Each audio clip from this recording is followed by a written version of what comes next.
દયાળુ છે તમે માંગો ને માંગો તોય દેવાનો, વગર માંગે પ્રભુએ આપવાની ટેવ રાખી છે. દુઃખોને હંમેશા એકલો હું સંઘરી લઉં છું, ખુશીને મેં હંમેશા વેચવાની ટેવ રાખી છે. કરો કંઈ દિલ્લુબાને જો સજા તો રાગમાં કરજો, કતલ બુલબુલની કરવી હોય તોય બાગમાં કરજો. નથી રીઝવી શક્યો પણ તમોને ખૂબ ચાહ્યા છે, કરો જો ભસ્મ મુજને તો પ્રણયની આગમાં કરજો. સિંગાપોર એક કાર્યક્રમ હતો અને શરૂ નહોતો થયો, હું સ્ટેજમાંથી બેઠો હતો. એક હાવ અજાણ્યું નાનું બાળક આવીને વળગી પડ્યું મને અને રમવા માંડ્યું. મેં બેસાડી દીધું એને સ્ટેજ ઉપર અને મને એમ થયું કેવું મજાનું બાળપણ, કેવું નિખાલસ ભોળપણ, લાવ શોધી લઉં ફરી વેરી દઉં આ શાણપણ. આ સમસ્યાઓ તો બધી શાણપણ આવ્યા પછી શરૂ થાય છે, બાકી આમાં તો કાંઈ હોતું જ નથી. એ બાલ્ય અવસ્થા, સુંદરમાં સુંદર અવસ્થા, અને એના પછી કિશોર અવસ્થા, અને એમાં પછી આવતા કે યુવાની આવે, ઘોડે ચડીને આવે, પગમાં પાંખો લઈને આવે ને ભુજાઓમાં બળ લઈને આવે ને દિમાગમાં શોલા લઈને આવે ને હૈયામાં મરી ફીટવાની તમન્ના હારી આવે ને. મોટા ભાગના યુવાનો છે એટલે મને વિચારો એ આવે. એ અવસ્થા ભારે અદ્ભુત, કુકડા ઘોડે છાતી ફૂલાવીને ફરતા હોય. समाज को बदल डालो, हिंदुस्तान को पलट दो, दुनिया के इतिहास की करवटें बदल डालो. આવી ઉલરી ઉલરીને વાતો કરતા હોય એને ખાલી પરણાવી દો. 3 વર્ષમાં ખબર પડી જાય ઘરની એક દિવાલ બદલ્યા જેવી છે, બાકી કાંઈ કર્યા જેવું નથી. આમ તો યુવાનો માટે મને લાગણી તો ખરી હો પહેલેથી, કારણ કે ભોળા હૃદયના હોય. જરાક કોક હસીને વાત કરે ને મન મોઢું દેખાડે ને, કપાસિયામાં ભેંસ હાલી જાય એમ હાલ્યા જાય, ખોળવાહે બળદ હાલ્યો જાય એમ હાલ્યા જાય. બોલો, ગદબવાહે બકરી હાલી જાય ને એમ મહેતા થઈ જાય. કોકના સામાન મંડે ઉપાડવા, કોકના છોકરા મંડે રમાડવા સમજ્યા વગર. આઈસ્ક્રીમના ઓર્ડર આપ્યા હોય, ખિસ્સામાં પૈસા હોય નહીં. આ બધી સાહજિકતા છે. બુદ્ધિને પણ વેમ થયો છે, હું પૂછું છું કેમ થયો છે, કહું કોઈને કેશોમાં પહેલી નજરે પ્રેમ થયો છે. એ શાક માર્કેટે જાતો આવે ને શાકે લેતો આવે ને પ્રેમમાંય પડતો આવે. એક દીમાં એનું જગત આખું રંગીન થઈ જાય અને મન મોર બની થનગાટ કરે, મન મોર બની થનગાટ કરે, એવા ભાવો એમાં ઉપસે હૃદયમાં. અને 2-3 દીમાં વળી વાંધો પડે તો પાછો હોશિયાળો થઈને બેઠો હોય. કહે દો કોઈ ના કરે યહાં પ્યાર, इसमें खुशियाँ हैं कम, बेशुमार है गम. અને યુવાનો જે છે ને, સૂરજ ચાંદ, એ વખતના વિચારો કેવા હોય છે. સૂરજ ચાંદ નયનમાં છે ને જુલ્ફે રજની બાંધી છે, આમ તો છે ફૂલ સમા પણ ચાલે ત્યારે આંધી છે.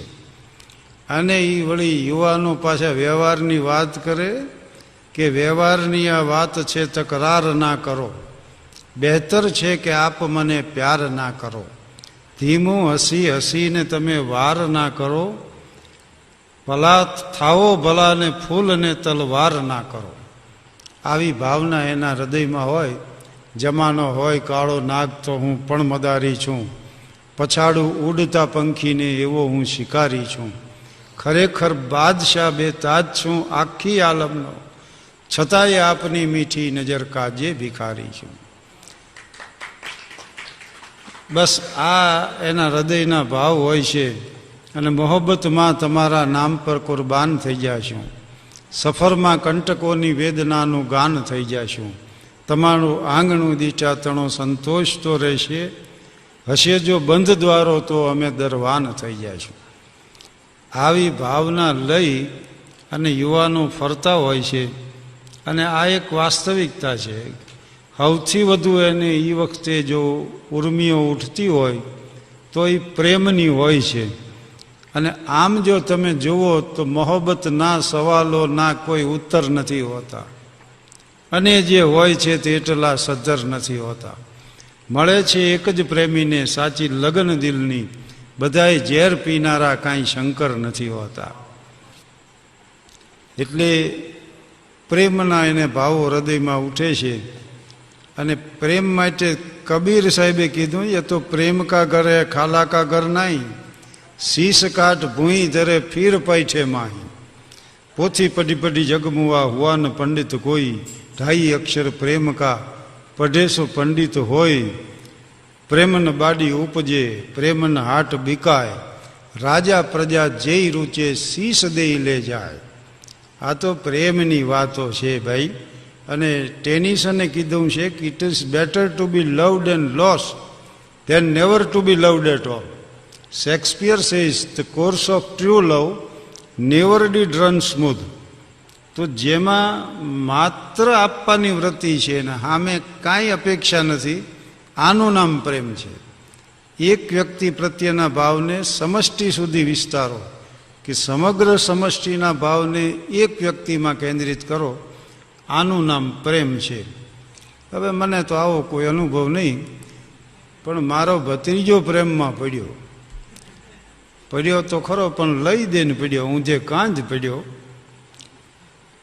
અને બઢી હુઈ દાઢી ને बिखरे हुए बाल ने बावरे नयन ने जिगर में दर्द ने दिल में ठेस ने આ જે વર્ણનો આવે ને એવી અવસ્થા થઈ ગઈ. બારી પાસે બસ આમનામ બેહી રહે, આખું ઘર સમજાવીને થાક્યું, કોઈ વાત્ય સમજે નહીં, ભાષા બદલી ગયેલી, શેર શાયરીમાં વાત કરે બધી. અને મને પછી એને સમજાવવા મોકલ્યો. એટલે હું આમ દાખલ થયો ઘરમાં, ત્યાં એ જોઈને મને બોલ્યો कि मैं सोया था चैन से ओढ़े कफन मज़ार में, यहाँ भी सताने आ गए किसने पता बता दिया. મેં કીધું એટલે મને આ ઘરના સરનામાની ખબર નથી, પણ એ તો એની ધૂનમાં જતો, બેઠો બેઠો હૈયાને ઠપકો દીધો કે કાદવના કટક્યા કીધો નિર્વીણ નોખા થયા, પણ ફટરે ફટ હિયા સાજણ જાતા સાજારિયા. હું એની સામે જઈને ઊભો રહ્યો તો મને કે આય क्षमा जरा हटके जल मेरी मज़ार से, मैं खुद ही जल रहा हूँ दिले बेकरार से. અને પછી મીંડ્યો રોવા. તો મેં કીધું આટલો બધો રોવે શું કામ? તો કે દેખ કર મુझे कहता है सारा जहां, रात दिन रोते रहते हो क्यों मेहरबान, दिल सुलगता रहा फिर भी मैं चुप रहा, आंखें सब कुछ बता दे तो मैं क्या करूं. પછી મેં કીધું પણ આટલો બધો દુઃખી થઈ ગયો તું કારણ વગરનો? તો મને કે ગમ કી બિજલી ગીરી જલ ગયા આસિયા, हम सफ़र छूट गए लुट गया कारवां, जिंदगी की मुझे अब तमन्ना नहीं, मौत भीगर न आए तो मैं क्या करूं. અરે મેં કીધું તું વાત તો કર, તારે કેની અરે મેળ પડ્યો છે, આપણે એના ઘરે જઈ માંગું તારું નાખી, એ લોકોને અહીં બોલાવી પછી કાંઈક રજૂઆત કરી તો રસ્તો નીકળે ને. તો મને કે એ કરી જોયું કાકા, मैंने खत लिख कर उनको बुलाया, आकर कासिद ने दुखड़ा सुनाया, उनके पाँवों में मेहंदी लगी है, आने जाने के काबिल नहीं है. પછી હું મૂંઝાઈ ગયો. મેં કીધું આ કાંઈક પૂછો ને ધડ શેર વરગાડે, હવે આની અરે વાત એ શું કરવી. એટલે પછી મેં જરાક એને પૂછ્યું, ભાઈ પીવા બીવાની ટેવ નથી પડી ને તને? તો મને કે શौक पीने का कोई ज्यादा न था, तर्क तौबा का कोई इरादा न था, मुझ पर इल्जाम न रख मैं शराबी नहीं, कोई नजरों से पिलाए तो मैं क्या करूं. અને પછી કીધું હવે પણ મને ચિંતા એ છે કે તારું શું થાય છે. તો મને કે जो लिखा होगा किस्मत में होगा वही, मुझे दुनिया में शिकवा किसी से नहीं, राही हिम्मत न हारा चलता रहा, इसकी मंजिल न आए तो मैं क्या करूं. પણ પછી તો મેં પૂછવાનું જ બંધ કર્યું. મેં કહ્યું આમાં ક્યાં પૂછ્યા જેવું છે કાંઈ. ત્યાં એણે મને સામેથી પૂછ્યું. મને કે કાકા આકાશમાં આટલા બધા સિતારાઓ કેમ છે એની તમને ખબર છે? મેં કીધું મને આપણા કુટુંબના લેણિયાત કેટલા છે એ ખબર છે, આવી કંઈ ખબર નથી, એ તને વધુ ખબર હોય. તો મને કે કોઈ વિરાટ સ્વપ્નના ટુકડા થયા હશે. મેં કીધું હશે ભાઈ, પણ ત્યાર પછી જે બોલ્યો એ તો મેં યાદ રાખી લીધું. કીધું હારા માણા ભેગા થયા છે ત્યારે કેવા થશે. મને કે કાકા, મારા અરમાનોની લાશ પર જ્યારે નિરાશાના કફન ઓઢાડાઈ રહ્યા છે ત્યારે ઝંઝાવાતો કેમ નથી જાગતા, આંધીઓ કેમ નથી ઉઠતી, દિશાઓ ધૂંધળી કેમ નથી થઈ જતી, ફૂલો અંગારા કેમ નથી બની જતા, સિતારાઓ ભાલાની નોક કેમ બની નથી જતા, મારા હૃદયના જ્યારે ટુકડે ટુકડા થયા છે ત્યારે ધરતીકંપ કેમ નથી થતો કાકા, ધરતીકંપ કેમ નથી થતો. મેં કીધું ધરતીકંપ તું કહેશ એ પ્રમાણે ન થાય, ભૂગોળમાં કારણ આપ્યો એ પ્રમાણે થાય. અને ધરતીને આ રોજનું થયું. પણ આ એક અવસ્થા જીવનની, અને એ અવસ્થા પછી લગ્ન થાય, એ લગ્ન જીવન શરૂઆત એની થાય. પણ અમે મિત્રો બધાની વાત કરું તો આ હું ને નટુ ને વનેચંદ ને રતિલાલ ને થોબળ ને સુલેમાન ને શશિકાંત ને વજુભા ને ચંદુ ને, અમે 1954નું વર્ષ, એ થાનગઢની મ્યુનિસિપલ હાઈસ્કૂલ, અને એમાં SSCનો ક્લાસ નહોતો એટલે અમે બધા મિત્રો જુદા પડ્યા. પણ જુદા પડ્યાથી એટલા બધા ગંભીર થઈ ગયા, કારણ કે પહેલા ધોરણથી તે ઠેઠ 6 સુધી હારે ભણેલા, 4 ગુજરાતી ને 6 અંગ્રેજી ને 7 મેં મેટ્રિક ને એમ હતું ત્યારે. તે આટલા વર્ષ સાથે રહેલા ને બહુ ગંભીર થઈ ગયા. બધાએ ભેગા થયા કે હવે કોક દી મળશું, નહીં મળી, કોઈ ક્યાંય જાય છે, ક્યાંય જાય છે. જોકે કોઈ ક્યાંય ગયા નથી, લગભગ ગામમાં જ છીએ બધા. પણ અમે નક્કી કર્યું કે રામનવમીની છેલ્લે એક પાર્ટી કરી લઈ. હવે તે દી લાડુ, દાળ ભાત, શાકની પાર્ટી 3 રૂપિયામાં થતી હો. આ જુવાનીઓ બેઠા એને અત્યારે બહુ નવી લાગશે, પણ 3 જ રૂપિયામાં આટલું થઈ શકતું. પણ 3 રૂપિયા પાસે નહોતા, બોલો. તે માંડ માંડ મેળ કરીને અમે નક્કી તો કર્યું. નવલરામ અમારે એક મિત્ર, એ કે હું તમને મફત રાંધી દઈશ, રસોઈયા તરીકે મને લઈ જાઓ. પણ કોક નવલરામની તપાસ કરીએ કે આ લાડવા 9 ખાય છે, જે કરો એ સમજીને કરજો. એટલે પાછી અમારી મીટિંગ મળી. નટુ કે એ જો 9 લાડવા ખાશે તો આપણે શું ખાઈશું? એટલે અમે લાડવાનું જ કેન્સલ કર્યું. બોલ, આના દખે નવલરામની ખાજે રાડ હતી. એટલે હમણાં એક પટેલે જમાડ્યો મને બહુ સારી રીતે, ખૂબ આગ્રહ કરી ગઈ. પછી મને કીધું તમે કહેવાઓ માસ્તર, પણ લોકવણ જેટલું ખાઈ ગયા.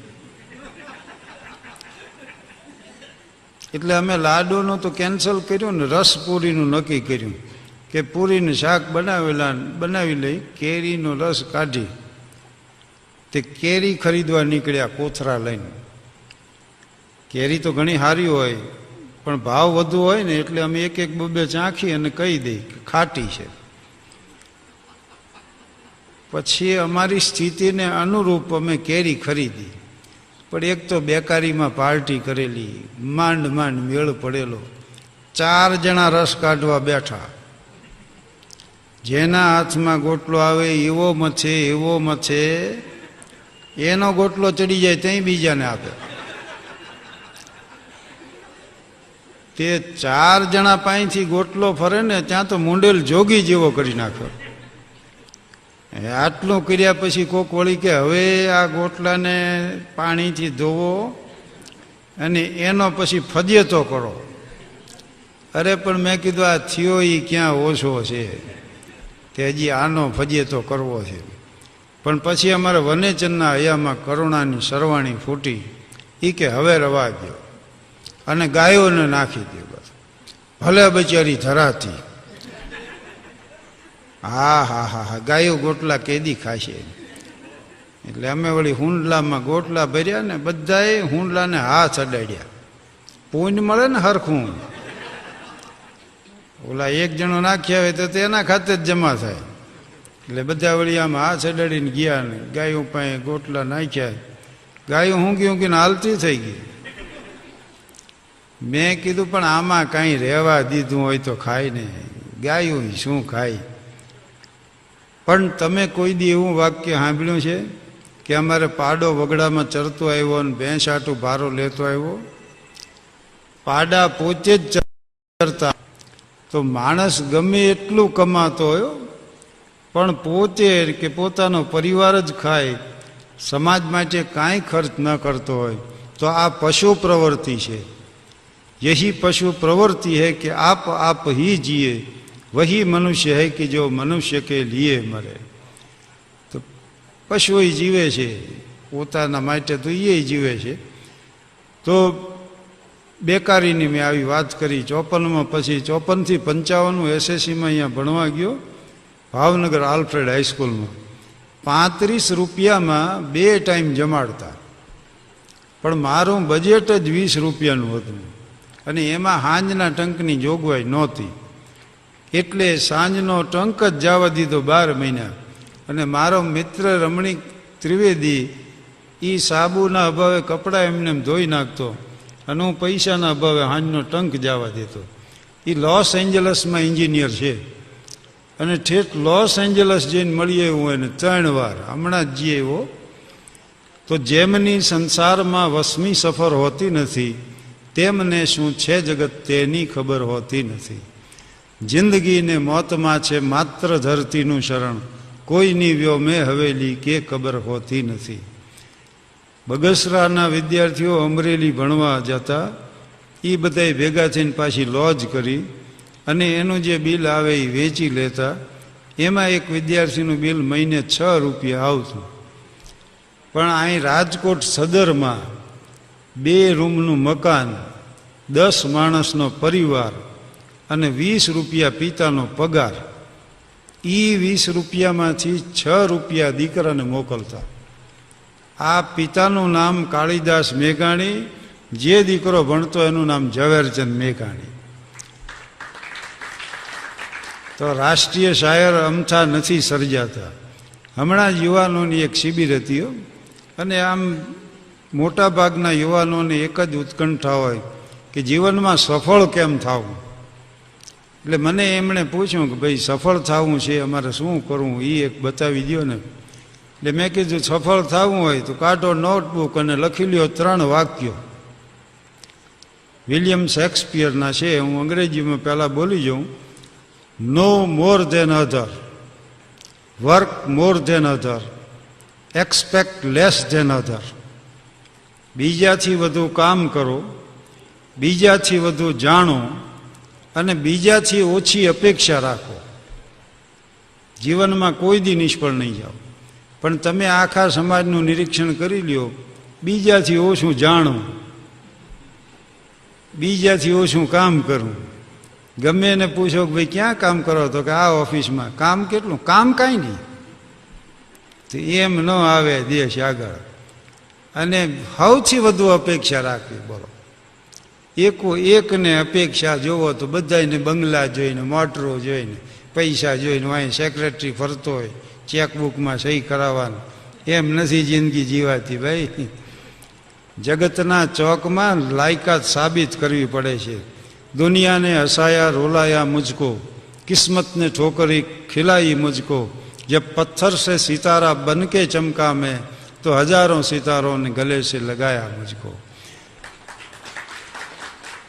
અને કલાકારની જિંદગી છે ને ભાઈ, આ તો સ્ટેજ માથે બેઠા હોય ત્યાં સુધી માધ્યમ હો.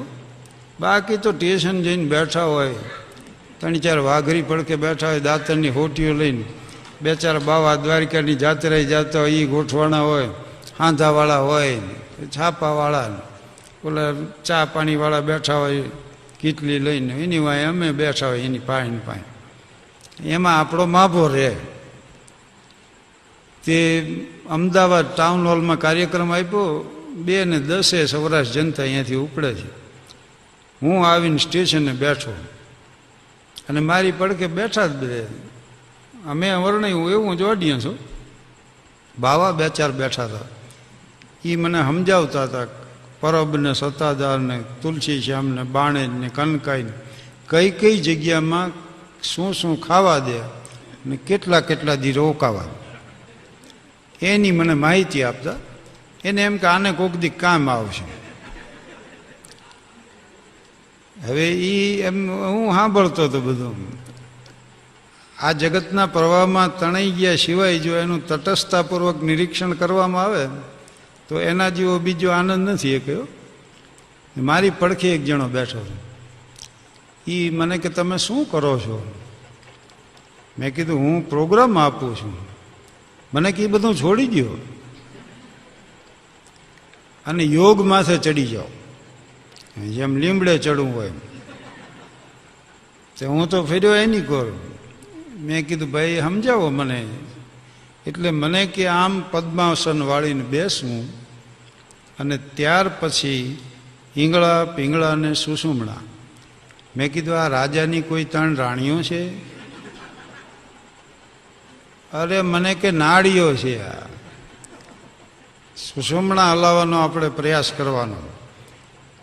આમ પદ્માસન વાળીને બેસવું, પછી ઈંગળા પીંગળા સુષુમણામાંથી ધ્યાન કરવું, કેન્દ્રિત કરવું, પછી કુંભક રેચક. હવે રેચક આવ્યું ને ત્યાં એક પેસેન્જર દૂર બેઠો તો એ આવ્યો. એ કે જૂની કબજિયાત તૂટી જાય. બોલો કે આ તો શ્વાસોશ્વાસની પ્રક્રિયા છે, સમજણ પડે નહીં, નકામા કે વચમાં દખલ કરો છો. એટલે મને કુંભક રેચકનું સમજાયું. અને પછી કે યમ નિયમ આસન ધ્યાન ધારણા ઉપાસના પ્રાણાયામ અને 2 હું ભૂલી ગયો છું પણ કે એની કાંઈ જરૂર નથી. એટલે આમ કે પદ્માસન વાળીને બેસવું ને બ્રહ્મરંધ્રમાં ચિત્તને સ્વસ્થ રાખી અને પ્રાણાયામ શરૂ કરવો, મૂલાધારથી સહસ્ત્રાધાર સુધી જીવને લઈ જાઓ. આ હું કેટલું બોલ બોલ કરીને સમજાવ્યું એનો. મેં તો છેલ્લે એને એટલું જ પૂછ્યું. મેં કીધું ભાઈ તમે આ બધું કર્યું છે? તો કે ના ના, આ તો હું તમને કહું છું. એટલે આ જીવ ક્યાંક ગોટે ચડી જાય છે.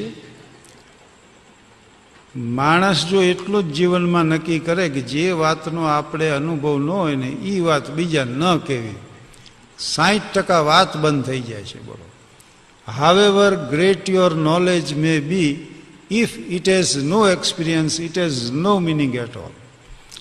પછી મેં એને વાત કરી. મેં કે જો ભાઈ મારો મિત્ર છે મથુર. હવે મથુર એ પાત્ર છે અમારે ગામમાં. આવા કોઈક સમારંભમાં આવવું હોય ને તો મથુર વળી એની પત્નીને પૂછે તે સાંભળ્યો કયો પાટલું પહેરીને પ્રોગ્રામમાં જવું? ત્યાં વળી રખોડામાંથી જવાબ આપે કે બીલીઓ પહેરો, મારા બાપુજી અપાયું. એ ગેલ્યા તારે 3 જ પાટલું રોકડા, એમાં એક તે પહેર્યું હોય છે, એક ધોવામાં હોય, એક જ વાંહે વધે. તું પહેરીને હાલતો થતો હતો. મને કે એને એમ થાય ને કે મારા કીધામાં છે. આ મથુર ને વળી એનો દીકરો દામોદર ને મથુરે વળી દામોદરને કીધું કે લાય તારો પ્રગતિ પત્રક, તારો અભ્યાસ કેમ હાલે છે એના કારણો મારે જાણવા, અભ્યાસ કેવો ચાલે છે એ મારે જાણવું. તે ઓલે પ્રગતિ પત્રક આપ્યું ને તાણે વાંચ્યું. અંગ્રેજીમાં 9 માર્ક, ગુજરાતીમાં 7 ને ભૂગોળમાં 11 ને વિજ્ઞાનમાં 21 ને આટલા બધા નબળા માર્ક. પણ છેલ્લે વાંચ્યું R.S. ઓઝાની સહી હતી. એટલે કે R.S. ઓઝા અમને ભણાવતા હજી જીવે છે? બોલો કે બાપા એ તમારું જ છે.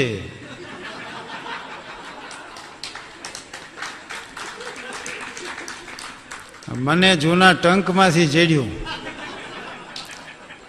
કે મૂકી દે પાછું, ખબરદાર એમ ખાંખા ખોળા કર્યા છે તો. અને તારા નબળા અભ્યાસના કારણો તો મારે જાણવા જ છે. તો ઓલો કે અમારા સાહેબ એમ કહેતા હતા કે એના કારણો વંશ પરંપરાગત હોય. આ મથુર વળી એકવાર એની પત્નીને લઈને ડેન્ટિસ્ટ પાસે ગયો. તે ડેન્ટિસ્ટને કે જો સાહેબ આગલો દાંત પાડવાનો નથી, ઈથરનો સ્પ્રે કરવો નથી, ઇન્જેક્શન મારવું, આમ કે પકડમાં પકડીને ખેંચી નાખો. ડૉક્ટર કે આટલા વર્ષથી હું કરું છું પ્રેક્ટિસ, પણ તમારા જેવો મરદ દર્દી નથી ભાળ્યો. બોલો કયો દાંત પાડવાનો છે? તે મથુર ખસી ગયો. એની વહુને કે દેખાડ કયો દાંત પાડવાનો છે. એટલે આ મથુર પૈસા જેમ વધ્યા ને, ઘણી વાર જોજો તમે, જેમ સંપત્તિ વધતી જાય ને માણા આડા ફાટતા જાય, જાડા થઈ જાય, ભાવ જાડા થઈ જાય, લુગડામાં ક્યાંય હમાય નહીં. અને બહેનોના શરીર વધી જાય, માથું તો કંઈ શરીર અરે વધે નહીં. પછી આમ વાંયથી જુઓ ને તો મોટા ગોળામાં છે નાનકું બુજારું મૂક્યું એવું લાગે. અને લોક સાહિત્યમાં તમે જુઓ તો પાતળિયા તમે પાગલ થઈને મુજને પરવશ કીધી, આવા વર્ણન આવે છે. એમાં ક્યાંય જાડડિયા તમે પાગલ થઈને એવું આવે છે? તો મથુરનું શરીર થઈ ગયું જાડું, અને એમાં આકાશવાણી ઉપરથી યોગના વર્ગો હાલતા. એટલે મથુરને એમ થયું કે યોગ શીખી જાઉં પાછો, અને હું શરીરને મેળમાં લાવી દઉં. એટલે એને રેડિયો સામે મૂક્યો, ટૂંકી ચડ્ડી પહેરીને, શેતરંજી પાથરીને બેઠો ભાઈ આમ કરીને. અને એમાં 7 વાગ્યા અને બેનનો અવાજ આવ્યો, નમસ્કાર શ્રોતા મિત્રો, આપ આપના આસન ઉપર બેસી ચૂક્યા હશો, હવે પદ્માસન વાળી લ્યો. મથુરે વાળ્યું પદ્માસન. અને પછી બેનનો અવાજ આવ્યો કે હવે ડાબો પગ ધીરે ધીરે ધીરે ગરદન ઉપર ચડાવો. એ મથુરનું જાડું શરીર, પગ ઊંચો થાય નહીં, માથું હેઠે ગરે નહીં, પણ તોય પગ ઊંચો કર્યો ને માથું નીચે નબળું શીંડું ભારીને ઢોર દાખલ થઈ જાય ને વાડીમાં, એમ મથુરે હેઠે માથું નાખી દીધું, પગ આમ ચડાવી દીધો. પછી બેનનો અવાજ એવો કે હવે જમણો પગ ધીરે ધીરે ધીરે ગરદન માથે ચડાવો. વળી આની કુરસી ઉપાડ્યો, આને ચડાવી દીધો. એ નહીં, માથે આમ ચોકડી પાડી દીધી. ત્યાં બેનનો અવાજ આવ્યો કે ક્ષમા કરજો શ્રોતા મિત્રો, પ્રથમ કુંભક અને રેચકની પ્રક્રિયા કરવાની હતી, ત્યાર પછી આ કરવાનો હતો. આપ બંને પગ નીચે ઉતારી લેશો, તે મથુરથી આંટી જ ન ખુલી. ઘણું મચ્યું આમ આમ કરીને, પણ પગ નોખા ન પડ્યા. પછી એ રાડ્યું પાડવા માંડ્યો, બોલો રોવા માંડ્યો અંદર. તે અમે બધા ભેગા થઈ ગયા. અમને એમ થયું કે શું થયું છે, પણ આને વળી સ્ટોપર મારી દીધેલી. એ મોટા છોકરાએ પછી ઢીંકો મારીને કાચ ફોડ્યો, સ્ટોપર ખોલી, અમે બધા દાખલ થયા. ત્યાં તો મથુર આમ આંટી નાખીને પડેલો. એનો દીકરો દામોદર કે મારા બાપાની આંટી આમ નહીં ખુલે, એને આડા પાડી દો. તે આડા પાડ્યા, મથુરને આડો પાડ્યો. 2 જણાએ પગ આમ ખેંચ્યા, તઈ નોખા પડ્યા. પછી એને હુરાવી દીધો. અમે તરત જ ડૉક્ટર સાહેબને બોલાવ્યા અને સારવાર એની શરૂ કરી. મને સમજાવતા ને યોગનું, એને મેં કીધું જો ભાઈ તમે કહો છો એ પ્રમાણે હું કરવા જાઉં ને આમ થાય. ત્યારે મને એને પૂછ્યું તમારું નામ શું? મેં કીધું શાહબુદ્દીન રાઠોડ. તો મને કે હવે મારો દાખલો ક્યાંય દેતા નહીં. અને મને આવું રીતે ક્યારેક સાંભળી આવે છે ને ત્યારે હું કહું છું, નકર આપણને એમ કે આપણે શું કામ કોઈને કહેવું જોઈએ. પણ બુઝ ગયા દીપક મગર રોશની તો રહે ગઈ, ચલ બસીએ જિંદગી કુછ લે ગઈ કુછ દે ગઈ. માણસ કેટલા વર્ષ જીવો એ મહત્વની વાત નથી હો, કેવી રીતે જીવો એ મહત્વની વાત છે. અને કેટલું ખાય છે એ મહત્વ નથી, અને પચે છે કેટલું એ મહત્વનું. દૂધ અમૃત છે પણ 500 રૂપિયાનો આફરો ચડાવીને પીડ્યો હોય તો એના માટે એ ઝેર છે. એક જણો મને કે સારા કામમાં મારે થોડાક પૈસા વાપરવા શું કરવું? મેં કીધું જેના ઉછીના લીધા એના દઈ દો.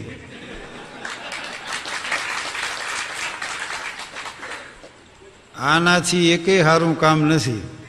અને આમેય તમે જુઓ તો સાચી વાત છે, નૈતિક રીતે ધાર્મિક રીતે જેનો વ્યવહાર શુદ્ધ ને એનો ધર્મ વિશુદ્ધ. पीपा पापन कीजिए पुण्य किया 100 बार, जो किसी से ना लिया तो दिया 100 बार। અને એક જણો વળી મને કે મારે સમાજ સેવા કરવી, શું કરવું? કે નડોમાં. કોઈને નડવાનું બંધ કરો ને તો સમાજ સેવા જ છે. અને ઊંડી વાત એ છે કે તમે પોતે તમારી જાતને નડવાનું બંધ કરો. આ જગતમાં માણસ પોતે પોતાને નડતો હોય છે એટલું કોઈ નથી નડતા હો બીજા. આપણે જ આપણી જાતને નડી છીએ. જીસસ ક્રાઇસ્ટે કીધું છે ને કે લવધાય નેબર એઝ धाय self, but do you love your self? એમાં પહેલી વાત એ છે કે તમે તમારી જાતને ચાહો છો, અને તમારી જાતને ચાહતા હોતા વ્યસનોમાં, આ વિલાસમાં, મોજ શોખમાં, ભોગ વિલાસમાં જીવનનો નાશ ના કરો. તો એટલા માટે પહેલો તો પોતે પોતાની જાતને ચાહી શકતો હોય ને એ બીજાને ચાહી શકે. અને where there is love there is no problem. પતિ બહારથી આવ્યો ને પત્નીની આંખમાં આંસુ ભાળ્યા ને તાજા પરણેલા કોને તો કાંઈક થઈ પડ્યું. પ્રિય તારી આંખમાં આંસુ, શું થયું? તો કે મેં તમારા પાટલુનને ઇસ્ત્રી કરી. અરે પણ શું જરૂર હતી કે આટલા બધા નોકર ચાકરો છે? તો કે તમે આવો ત્યારે હું એમ કહી શકું કે મેં તમારા પાટલુનને ઇસ્ત્રી કરી. તો કે ભલે કરી. તો કે ઇસ્ત્રી પાટલુન ઉપર પડી રહી ને તો પાટલુન બળી ગયું. બોલો કે કાંઈ વાંધો નહીં, મારી પાસે કોટ એક જ છે પણ પેન્ટ પહેલેથી 2 સીવડાવ્યા. તો એની પત્ની કહી તો મને ખબર છે, બીજામાંથી મેં થીગડું કાપી આને રફોઈ કરી નાખ્યું.